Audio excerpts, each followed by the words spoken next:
ایک بڑے سے کمرے میں ایک میز کے گرد 4 کرسیاں رکھی ہوئی تھیں۔ ان میں سے 3 کرسیوں پر 2 مرد اور ایک عورت بیٹھی ہوئی تھی، جبکہ چوتھی کرسی خالی تھی۔ کمرے میں اس میز اور کرسیوں کے علاوہ اور کسی قسم کا کوئی فرنیچر نہ تھا۔ کمرے کا اکلوتا دروازہ بند تھا۔ وہ تینوں اس طرح خاموش بیٹھے ہوئے تھے جیسے ان کا ایک دوسرے کے ساتھ تعارف ہی نہ ہو۔ تھوڑی دیر بعد کمرے کا دروازہ کھلا اور ایک آدمی اندر داخل ہوا۔ اس کے جسم پر سیاہ رنگ کا کوٹ تھا اور اس کے چہرے پر بھی سیاہ رنگ کا نقاب لگایا ہوا تھا۔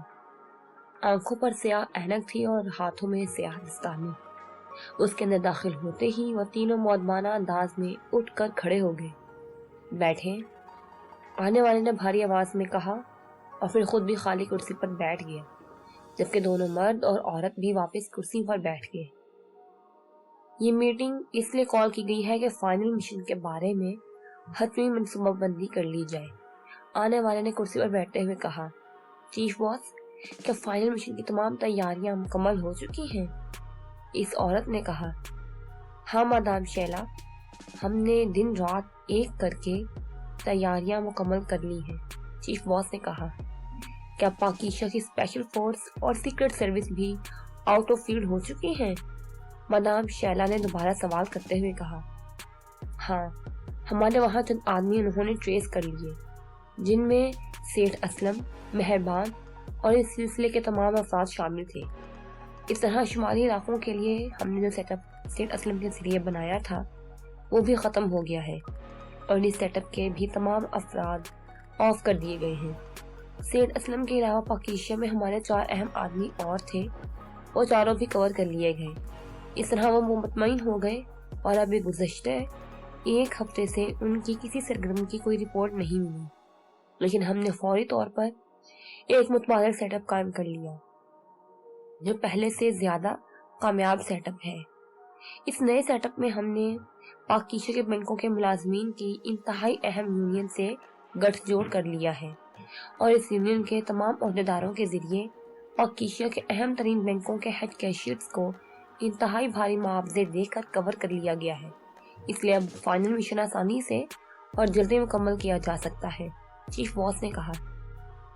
یس چیف باس، میڈم شیلا نے اس بات میں سر ہلاتے ہوئے کہا، جبکہ باقی دوسرے 2 آدمی خاموش بیٹھے رہے تھے۔ انہوں نے کوئی بات نہ کی تھی۔ پھر چیف باس ان دونوں آدمیوں سے مخاطب ہوا ہی تھا کہ اچانک میز پر موجود فون کی گھنٹی زور سے بج اٹھی اور چیف باس سمیت موجود سب افراد اچھل پڑے۔ چیف باس نے جلدی سے ہاتھ بڑھا کر ریسیور اٹھا لیا۔ یس چیف باس اسپیکنگ، چیف باس نے سخت لہجے میں کہا، آرمن بول رہا ہوں۔ مجھے ابھی اطلاع ملی ہے کہ پریتم داس کو کچھ لوگ اچانک اغوا کر کے لے گئے ہیں اور اسے اغوا کرنے والے اسپیشل فورس کے لوگ ہیں، کیونکہ ان کے حلیے جو بتائے گئے ہیں وہ وہی ہیں جو اس سے پہلے سیٹھ اسلم کو اغوا کر کے لے گئے تھے۔ دوسری طرف سے تیز آواز سنائی دی۔ وہ شاید فطری طور پر چیخ کر بولنے کا عادی تھا، اس لیے اس کی آواز چیف باس کے ساتھ بیٹھے ہوئے باقی تینوں تک بھی بخوبی پہنچ رہی تھی۔ ویری سیڈ، اس تک کیسے ہاتھ پہنچ گیا ان کا؟ چیف باس نے انتہائی پریشان سے لہجے میں کہا۔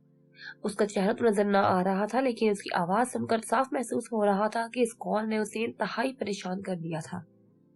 چیف باس، میں نے اس پوائنٹ پر فوری جو تحقیق کی ہے اس کے مطابق یہ کام جانو کی وجہ سے ہوا ہے۔ جانو سیٹھ اسلم کے ساتھ اٹیچ تھا۔ سیٹھ اسلم کی گرفتاری کے وقت جانو کافرستان گیا ہوا تھا۔ اسے وہاں اطلاع مل گئی تھی تو وہ وہیں آپ کے پاس رک گیا۔ پھر آپ نے جانو کو پریتم داس کے ساتھ کیچ کر کے بھجوا دیا۔ جانو ان کے ہاتھ لگ گیا اور جانو کی وجہ سے وہ پریتم داس تک پہنچ گئے۔ اور چیف باس، پریتم داس کو فائنل مشن کے بارے میں بھی سب کچھ علم ہے اور اس جزیرے کے بارے میں بھی جہاں کام ہو رہا ہے۔ آرون نے کہا، پریتم داس کو پاکیزہ میں ہونے والے سیٹ اپ کا تو علم ہے، لیکن اسے جزیرے کے بارے میں تو کوئی علم نہیں، اس لیے خطرہ سیٹ اپ کا ہے، تم اسے فوری طور پر ٹریس کر کے ہلاک نہیں کر سکتے۔ چیف باس نے کہا، میرے آدمی مسلسل اسے تلاش کر رہے ہیں چیف باس، اور جیسے اس کا سراغ ملا ہم ہر قیمت پر وہاں ریڈ کر دیں گے، لیکن اس کے باوجود میری درخواست ہے کہ آپ جزیرے پر ریڈ الرٹ کا اعلان کر دیں۔ آرون نے کہا، وہ تو میں کر دوں گا، لیکن پریتم داس کی گرفتاری سے ہمیں انتہائی شدید دھچکا لگا ہے۔ اب ہمارا فائنل مشن کامیاب نہیں ہو سکتا۔ اب ہمیں طویل عرصے تک کیموفلاج ہونا پڑے گا ओके, तुम उसे ट्रेस करके हलाक कर दो और मुझे रिपोर्ट दो, चीफ बॉस ने कहा और इसके साथ उसने रिसीवर रख दिया। पाकिस्तान में हमने जो सेटअप किया था वो एक लिहाज से खत्म हो गया है। इस सेटअप का करता धरता प्रीतम दास था, जिसे हमने वहाँ एक बहुत बड़े मजदूर लीडर के तौर पर एडजस्ट किया हुआ था। ओके, अब मीटिंग बर्खास्त। आप सबको अलग-अलग अहकामात आइंदा के लिए मिल जाएंगे। चीफ बॉस ने एक तवील सांस लेते हुए कहा। चीफ बॉस, क्या इस स्पेशल फोर्स के खिलाफ वहाँ पाकिस्तान में काम नहीं हो सकता ताकि उसका कांटा हमेशा के लिए निकाल दिया जाए? मादाम शैला ने कहा। हो तो सकता है, लेकिन मैं यहाँ से किसी ऐसे आदमी को वहाँ नहीं भेजना चाहता जिससे हेडक्वार्टर्स ट्रेस हो जाए, चीफ बॉस ने कहा। अब मुझे इजाजत दें, मैं और मेरा ग्रुप वहाँ जाकर उनका खात्मा कर देते हैं, मादाम शैला ने कहा। नहीं मादाम शैला, तुम्हें हेडक्वार्टर का भी इल्म है और उस जजीरे का भी, इसलिए मैं ये रिस्क नहीं ले सकता। अलबत्ता आर्मन के खदशे की पेश नजर अब हमें वाकई इस जजीरे पर रेड अलर्ट करा देना चाहिए और ये काम तुम और तुम्हारा ग्रुप करेगा। तुम फौरी तौर पर उस जजीरे का बैरूनी कंट्रोल संभाल लो। अंदरूनी कंट्रोल वैसे ही सरदार सिंह के पास रहेगा, जबकि सखदेव की कार्रवाई प्रेस और करेंसी तक ही महदूद रहेगी, चीफ बॉस ने कहा। बॉस, जो करेंसी फाइनल मिशन के लिए तैयार की गई है, अब उसका क्या होगा? सखदेव ने कहा। उसे सील्ड करके हेडक्वार्टर पहुंचा दो। और क्या हो सकता है, जब हालात दोबारा साजगार होंगे तो फिर ये मिशन मुकम्मल किया जाएगा। मैं हुकूमत को रिपोर्ट दे दूंगा, चीफ बॉस ने कहा। कुर्सी से उठ खड़ा हुआ और वो तेजी से मुड़ा दरवाजे की तरफ बढ़ गया, जबकि वो तीनों चीफ बॉस के उठते ही उठ खड़े हुए थे और चीफ बॉस के बाहर जाने के बाद वो फिर बैठ गए। मादाम शैला, अब आप कब आ रही हैं बटाम आइलैंड पर? सखदेव ने चीफ बॉस के जाने के बाद मुस्कुराते हुए मादाम शैला से मुखातिब होकर कहा। चीफ बॉस के हुक्म की फौरी तामील होगी। मैं कल अपने ग्रुप समेत बटाम आइलैंड पहुंच जाऊंगी, मादाम शैला ने भी मुस्कुराकर जवाब देते हुए कहा। आपका ग्रुप कितने अफराद पर मुश्तमिल है मादाम शैला? दूसरे आदमी सरदार सिंह ने पूछा। 25 आदमी है मेरे ग्रुप में। क्यों, तुमने क्यों पूछा है? मादाम शैला ने चौंक कर पूछा। इसलिए मादाम कि आपको बटाम की बैरूनी हिफाजत का हुक्म दिया गया है और अंदरूनी हिफाजत बदस्तूर मेरे पास रहेगी। इस सूरत में अगर आप और आपके ग्रुप की तादाद 10 के करीब होती तो हम आपके और आपके ग्रुप की बटाम में रिहाइश गाहों का बंदोबस्त कर लेते, लेकिन 25 अफराद की रिहाइश गाहों की तो हमारे पास जगह भी नहीं है और दूसरी बात यह कि इस तरह मेरे इंतजामात में भी दखल अंदाजी होगी, सरदार सिंह ने स्पॉट लहजे में जवाब देते हुए कहा। तुम्हारे जहन में बैरूनी हिफाजत का क्या प्लान है? मेरी समझ में तो चीफ बॉस की बात नहीं आई। बैरूनी हिफाजत का क्या मतलब है? सखदेव ने कहा। फर्ज करो पाकिस्तान स्पेशल फोर्स या पाकिस्तान सीक्रेट सर्विस या वहाँ की इंटेलिजेंस या किसी भी सरकारी एजेंसी को ये मालूम हो जाता है कि बटाम में खुफिया मशीनें नस्ब करके पाकिस्तान की जाली करेंसी छापी जा रही है, जिसे पाकिस्तान में फैलाकर उनकी मईशत मफलूज करने का मंसूबा है, तो लामहला उन्होंने कोशिश करनी है कि या तो इस जजीरे को ही तबाह कर दिया जाए या फिर कम अज कम इन मशीनों और इस करेंसी को ही तबाह कर दिया जाए। इस सूरत में अगर वो अचानक जजीरे पर वारिद हो जाते हैं तो सरदार सिंह के आदमी क्या करेंगे? कितने अफराद को मारेंगे? बैरूनी हिफाजत से चीफ बॉस का मकसद यह है कि हम वहाँ ऐसे ही इंतजाम करें कि कोई भी एजेंसी बटाम तक पहुँच ही ना सके। इस सिलसिले में साइंसी इंतजाम भी हो सकते हैं और दूसरे भी, मादाम शैला ने जवाब देते हुए कहा। ऐसी सूरत में तो तुम और तुम्हारा ग्रुप बटाम में न ठहर सकेगा, सरदार सिंह ने कहा। जाहिर है हमने बटाम से बाहर ही ठहरना है, साथ ही दूसरे जजीरे हैं, उनमें से किसी पर हम अपना हेडक्वार्टर बना लेंगे, मादाम शैला ने जवाब देते हुए कहा। वशाकू आइलैंड ऐसे मामलात के लिए बेहतरीन रहेगा। वशाकू आइलैंड भी हमारे ही कंट्रोल में है। वहाँ अंडरग्राउंड स्टोर्स बनाए गए हैं ताकि अगर कभी ऐसी सूरत पैदा हो जाए कि करेंसी को बटाम से निकालना पड़े तो इसे वहाँ स्टोर किया जा सके, लेकिन अभी तक इसकी नौबत नहीं आई, इसलिए स्टोर्स खाली हैं। इसके अलावा वहाँ ऊपर केबल भी मौजूद है जो खाली है। आप और आपका ग्रुप वहाँ रिहाइश रख सकता है और वहाँ ऑपरेशन हेडक्वार्टर भी कायम हो सकता है। और वशाको आइलैंड का मोहल्ले वकू ऐसा है कि इसके करीब से गुजरे बगैर बटाम तक नहीं पहुंचा जा सकता, सखदेव ने कहा। लेकिन अगर वो काफिलिस्तान की तरफ से आएंगे तो बहरहाल वो बराह रास्त बटाम पहुंच जाएंगे। सिर्फ बैनुल अक़वामी समंदर से बटाम पहुंचने के लिए वशाको से गुजरना पड़ता है और जरूरी तो नहीं कि एजेंसी के लोग बैनुल अक़वामी समंदर से ही बटाम आए। वो पाकिस्तान से काफिलिस्तान और फिर काफिलिस्तान से बटाम पहुंच सकते हैं, सरदार सिंह ने कहा। इसकी आप फिक्र न करें, वो कहीं से भी गुजरे, इतला बहरहाल हमें मिल जाएगी। ये जजीरे माहीगीरों की रेंज से भी बाहर हैं और समुद्री रास्तों से भी दूर हैं, इसलिए इधर ना ही माहीगीरों की कश्तियां आती हैं और ना ही लॉन्चें और ना ही जहाज इधर से गुजरते हैं। इसलिए मैं बटाम के गिर्द 20 किलोमीटर के फासले तक चारों तरफ अलार्मिंग सिस्टम कायम कर दूंगी कि जब भी कोई इंसान या कोई लॉन्च इसे क्रॉस करेगी, न सिर्फ वशाकों में हमें इत्तला मिल जाएगी बल्कि हम इन्हें मशीन पर मार्क भी कर सकेंगे और वहां से इन्हें खत्म भी कर सकेंगे। मेरा ग्रुप ऐसे कामों में मुकम्मल तौर पर तरबियत याफ्ता है, मदाम शैला ने जवाब दिया। ठीक है, ये इंतजाम शानदार है, लेकिन मदाम एक बात बता दूं, मैंने सुन रखा है कि पाकिस्तान सीक्रेट सर्विस दुनिया की इंतहाई खौफनाक सर्विस है। इसे आज तक अपने किसी मिशन में नाकामी नहीं हुई और खास तौर पर इस सर्विस का लीडर अली इमरान दुनिया का खौफनाक तरीन एजेंट है। कर्नल फरीदी का तो नाम सुना ही होगा तुमने, सखदेव ने कहा। कर्नल फरीदी तो बहुत अजीम सीक्रेट एजेंट है, मादाम शैला ने कहा, और ये इमरान भी इसी टाइप का एजेंट है।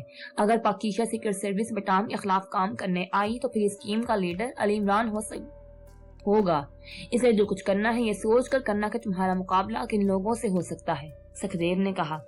तुम्हें ये सब कुछ कैसे मालूम है, मादाम शैला ने कहा। मैं कर्नल फरीदी की ब्लैक फोर्स में काम कर चुका हूँ, लेकिन मेरा काम ऑफिस तक ही महदूद था, लेकिन मैंने बहरहाल इमरान और इसके साथियों के नाम उनसे सुने हुए हैं, सखदेव ने कहा। पहली बात तो यह है कि सीक्रेट सर्विस का ये काम नहीं है कि वो जाली करेंसी के पीछे मारी मारी फिरती रहे, और अगर आ ही गई तो फिर इसे शायद पहली बार मालूम होगा कि उसका मुकाबला किससे पड़ा है। मैंने एक्रीमिया से बाकायदा तरबियत ली हुई है और मेरा पूरा ग्रुप एक्रीमिया से तरबियत याफ्ता है। तुम फिक्र ना करो, मैं ऐसे इंतजाम करूंगी कि इमरान तो इमरान, अगर कर्नल फरीदी भी मेरे मुकाबले पर आ जाए तो मौत उसका मुकद्दर बनेगी। मादाम शाला ने बड़े बाएतमाद लहजे में कहा। गुड, तुम्हारा एतमाद बता रहा है कि चीफ बॉस ने तुम्हारा और तुम्हारे ग्रुप का इंतखाब दुरुस्त किया है, लेकिन बहरहाल मोहतात रहने में क्या हर्ज है, सखदेव ने मुस्कुराते हुए कहा। हाँ, तुम्हारी बात दुरुस्त है, अब मैं पहले से ज्यादा मोहतात रहूंगी, मादाम शैला ने कहा। ओके, फिर आप कल सीधी बटाम आ जाएं, मैं आपको खुद साथ विशाखू ले जाऊंगा, सखदेव ने कहा और कुर्सी से उठ खड़ा हुआ। क्यों, मैं खुद विशाखू नहीं पहुंच सकती, मादाम शैला ने भी उठते हुए मुस्कुरा कर कहा। इस तरह मुझे 1-2 रात तक तुम्हारी मेजबानी करने का मौका मिल जाएगा, सखदेव ने शरारत भरे लहजे में कहा। तो मादाम शैला और सरदार सिंह दोनों बेख्तियार हंस पड़े। सरदार सिंह तुम्हारी मेजबानी और मेरे मेहमान होने से नाराज ना हो जाए, वरना तो ये भी हो सकता है कि मेरा ग्रुप विशाखू में रहे और मैं बटाम में, मादाम शैला ने बैरूनी दरवाजे की तरफ बढ़ते हुए कहा। सखदेव ने तुम्हारे ताल्लुक के बारे में मुझे पहले ही बता दिया है, इसलिए मैं क्यों नाराज होऊंगा। सखदेव मेरा भाई है और इस लिहाज से तुम मेरी भाभी हो, सरदार सिंह ने मुस्कुराते हुए कहा। अरे, इतना बड़ा रिश्ता भी कायम नहीं हुआ और ना हो सकता है, बस मेजबानी और मेहमानी तक ही बात रहनी चाहिए, मादाम शैला ने कहा। तो सखदेव और सरदार सिंह दोनों एक बार फिर हंस पड़े। फिर वो दरवाजा खोलकर आगे पीछे चलते हुए कमरे से बाहर आ गए। इमरान ने कार जैसे ही 4 स्टार्स के हेडक्वार्टर की पोर्च में ला कर रोकी, बरामदे में मौजूद सदीकी, नुमानी, चौहान और खागर मुस्कुराते हुए सीढ़ियां उतरकर नीचे आने लगे। इमरान कार से बाहर आ गया। वाह, आज तो 4 स्टार्स इकट्ठे ही जगमगा रहे हैं, इमरान ने उनकी तरफ बढ़ते हुए कहा। इमरान साहब, आज 4 स्टार्स ने वाकई जगमगाने वाला काम किया है, सिद्दीकी ने मुस्कुराते हुए कहा। अरे, क्या बैटरी खरीद ली है, इमरान ने कहा और सब इख्तियार हंस पड़े। किसी बैटरी से इतनी रोशनी कहाँ पैदा हो सकती है जितनी आज आपको हमारे चेहरे पर नजर आ रही है, नुमानी ने मुस्कुराते हुए कहा। फिर शायद कोई जनरेटर आ गया है तुम्हारे हाथ, इमरान ने कहा और सब इख्तियार हंस पड़े। थोड़ी देर बाद वो सब एक तहखाने में पहुंच गए, जहाँ एक कुर्सी पर एक लंबे कद और दरमियाने जिस्म का आदमी रॉड्स में जकड़ा हुआ बैठा था, लेकिन उसकी आंखें बंद थीं और गर्दन ढिलकी हुई थी, वो बेहोश था। ये वो जनरेटर है इमरान साहब जिसकी ने जगमगाहट पैदा कर दी है, सदीकी ने कहा और फिर उसने कुर्सी घसीट कर इमरान की तरफ बढ़ा दी। कौन है ये, इमरान ने कुर्सी पर बैठते हुए गौर से इस आदमी को देखते हुए कहा। इसका नाम मासूम अली है, मुल्क का बहुत बड़ा मजदूर लीडर है, पूरे पाकिस्तान की बैंकों की मुलाजमीन की मुत्तहदा यूनियन का जॉइंट सेक्रेटरी है, सदीकी ने जवाब दिया। तो इमरान भी इख्तियार चौंक पड़ा। बैंक मुलाजमीन की मुत्तहदा यूनियन, और ये इस जाली करेंसी के सिलसिले में मुलविस है शायद, इमरान ने कहा। तो सदीकी ने भी इख्तियार इस बात में सर हिला दिया। आपकी जहानत का वाकई जवाब नहीं इमरान साहब, ورنہ ہمارا متفقہ خیال تھا کہ آپ کو جب تک تفصیل نہ بتائی جائے گی آپ اس بات کو نہ سمجھ سکیں گے، لیکن آپ بینک کا لفظ سنتے ہی اصل بات کی تہ تک پہنچ گئے۔ صدیقی نے کہا، فل سٹار نہ صحیح، ٹوئنکل سٹار صحیح، بہرحال سٹار تو ہوں۔ عمران نے مسکراتے ہوئے جواب دیا تو سب بھی اختیار ہنس پڑے۔